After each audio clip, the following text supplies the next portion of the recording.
जी हाँ दोस्तों, अयोध्या में मोदी, योगी और भागवत फहरा रहे थे भगवा झंडा। तभी ऐसा वीडियो हुआ लीक कि मोदी शाह की हुई थू। क्या नीतीश ने भी दिखाया आईना? स्वागत है आप सभी का। आप देख रहे हैं द राजनीति का विशेष सेगमेंट खबर और विश्लेषण। मैं हूं जब्बार खान। तो क्या देश के अंदर एक बार फिर से ऐसी स्थिति उत्पन्न करने की कोशिश है जिससे 2027 के विधानसभा चुनाव से पहले देश के सबसे बड़े राजनीतिक सूबे को हथियाया जा सके?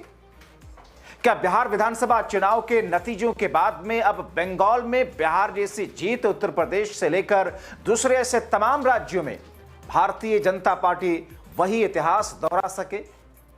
और इसीलिए 90 के दशक के बाद में एक बार फिर से अयोध्या के उसे राम मंदिर को एक बार एक तरीके से नया एक्सपेरिमेंटल हथियार बनाया जा रहा। मगर इस बीच में वो कौन सा वीडियो सामने आया जिसने हर तरफ बीजेपी की थू करा दी है? दोस्तों विस्तार से आपको सब कुछ बताते हैं, अगले चंद मिनट मेरे साथ में बने रहे। दोस्तों, प्रधानमंत्री बनने के बाद में नरेंद्र मोदी अपनी प्रोफाइल दरअसल ग्लोबल लेवल की रखना चाहते हैं। इसलिए बहुत सख्त मौकों को छोड़ दिया जाए तो खुद से हिंदू मुस्लिम वाली बात नहीं करते, मगर अपने छोट भाई नेताओं को उन बातों से या उन कदमों से रोकते भी नहीं। लेकिन दूसरी तरफ योगी आदित्यनाथ, जिन्हें उत्तर प्रदेश की उस राजनीति से लेकर करके देश के केंद्रीय राजनीति के फलक पर अपना सितारा चमकाना है, तो उनसे तो कुछ भी चीजें अपेक्षित ही रहती हैं। मगर इस बीच में दोस्तों, जब अयोध्या पर सारे देश की निगाहें थी, सारे मीडिया के कैमरे, सोशल मीडिया से लेकर अखबार, पोर्टल, हर किसी की निगाहें अयोध्या पर टिकी थी और देश में लोग अयोध्या की तरफ देख रहे थे कि आखिर मोदी, भागवत और योगी की तिकड़ी किस तौर पर क्या क्या मैसेज दे रही है। इसी बीच में कुछ ऐसी चीजें आई जिसने सबको सन्न कर दिया। तो उधर अयोध्या, वही अयोध्या जहां 2024 में राम मंदिर के प्राण प्रतिष्ठा के बाद अयोध्या की जनता ने बीजेपी मोदी शाह को सबक सिखाया था। मोदी शाह के लोकसभा के प्रत्याशी को चुनाव में हराया, जिसके बाद मोदी शाह समेत पूरी बीजेपी पूरे देश में बौखलाई घूम रही थी। और उसके बाद कैसे बीजेपी ने तेतरई और अयोध्या वासियों के साथ क्या कुछ नहीं किया। मगर दोस्तों, 2025 में उसी अयोध्या के राम मंदिर पर झंडा फहराने के लिए जब मोदी, आरएसएस चीफ भागवत और योगी पहुंचे, तो फिर बीजेपी से जुड़े कथित गुंडे उत्पात मचाना कैसे शुरू करते हैं आपको दिखाते हैं। उस वीडियो को देख करके जिन जिन लोगों ने देखा, हर कोई सन्न रह गया। लोग कहने लगे, ये क्या इसीलिए अयोध्या में कुछ ना कुछ करके अयोध्या में राम मंदिर से जुड़ा कोई ना कोई कदम उठाकर देश, खास तौर पर यूपी में अल्पसंख्यकों के खिलाफ माहौल बनाने की कोशिश है, क्योंकि 27 का यूपी का रण आ रहा है। दोस्तों, जो वीडियो आपको दिखाने जा रहा हूं, उसे देख करके आपको शायद बीजेपी के इन गुंडों की नकेल कसने की बात आप भी करेंगे। सचिन गुप्ता ने सोशल मीडिया पर ठाकुर धर्मेंद्र प्रताप सिंह द्वारा पोस्ट किए गए एक वीडियो को शेयर करके लिखा, आगरा में ताजमहल के पास 64 साल के मोहम्मद रईस से जय श्री राम बोलने के लिए कहा गया। रईस ने मना किया। वीडियो बनाने वाले ने कहा, तू तो बोलेगा बेटा 2-3 दिन में। ठाकुर धर्मेंद्र प्रताप सिंह ने वीडियो शेयर करके अपने कैप्शन में लिखा, ये है असली आतंकवादी। वीडियो बनाते हो भाई साहब, बोलना एक बार जय श्री राम। जय श्री राम नहीं बोलोगे? क्यों नहीं बोलोगे? जय श्री राम बोलने का भैया, जय श्री राम बोलो भाई। अरे भाई जय श्री राम बोल दो। अरे जाओ यार, अपना काम करो। क्यों? अरे भाई सुन, इधर देख, जय श्री राम बोलेगा तू 2-3 दिन में।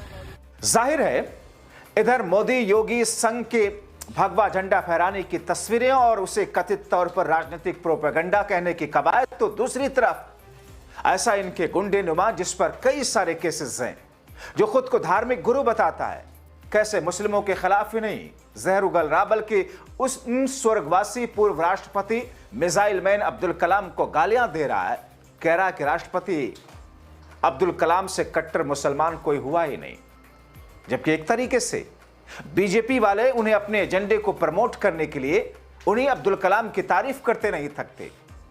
मगर इस गेरुआ वस्त्र धारण किए हुए इस गुंडे नुमा धर्म गुरु को देखिए।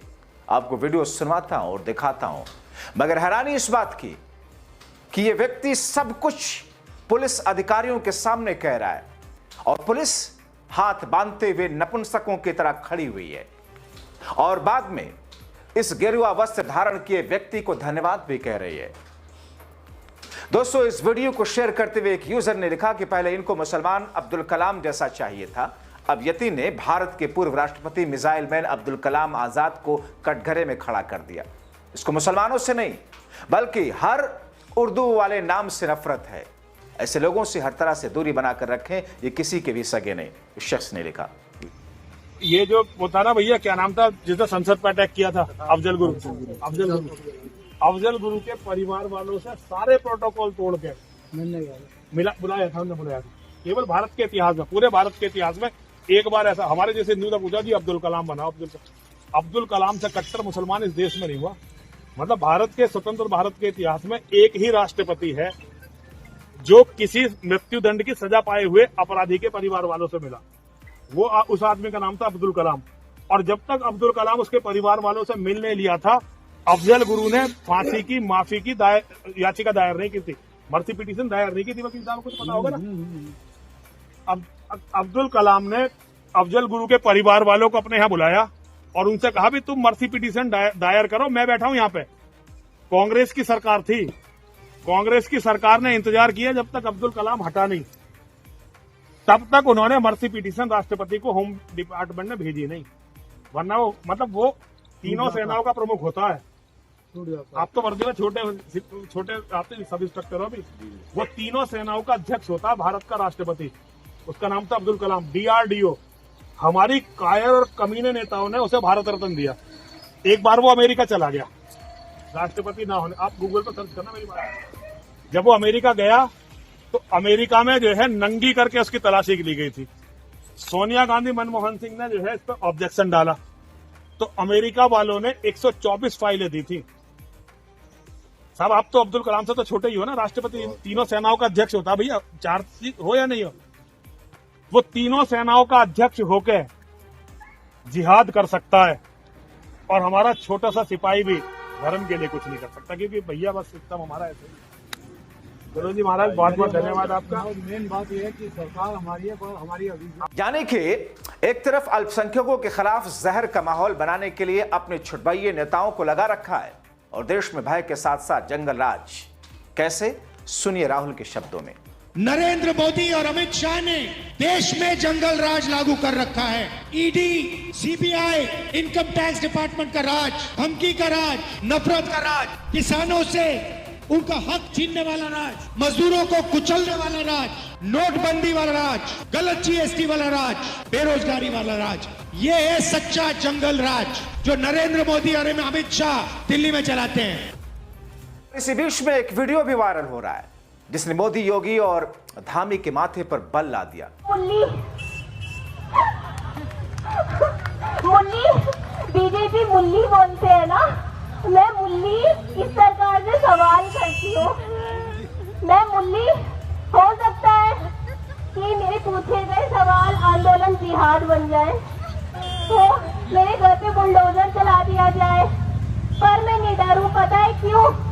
क्योंकि 13 साल हो गए सेवा देते देते, इतनी तनख्वाह कभी मिली नहीं। मैं प्रॉपर्टी खरीदी, है ही नहीं प्रॉपर्टी, चला लो बुलडोजर। जिंदाबाद जिंदाबाद जिंदाबाद। मैं मुल्ली निजामी सरकार से सवाल करती हूँ, क्या आप केवल पुरानी पेंशन बहाली के आधार पर या मदरसे मस्जिदें तोड़ने के आधार पर या झूठी घोषणाओं के आधार पर या देवभूमि की मासूम जनता को छलने के आधार पर या केंद्र सरकार के रहमो करम पर ये अपना पूरे कार्यकाल निकाल देना चाहते हैं? ये धरती पे कुछ, धरातल पे कुछ काम भी करेंगे?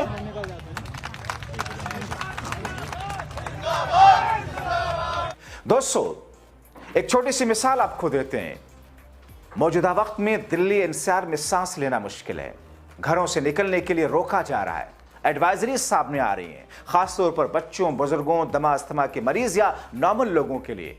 एयर प्यूरिफायर जो कि लाखों रुपयों का दिल्ली के मुख्यमंत्री से लेकर के सत्ता में बैठे हुए लोगों के आसपास रहता है, उनकी गाड़ियों से लेकर के उनके कमरों में, हर जगह। मगर आम जनता क्या करे? केंद्र से लेकर दिल्ली की सरकार, दोनों जगहों पर मोदी शाह की सरकार है, मगर सब खामोश हैं, जुबान पर ताले जड़े हैं।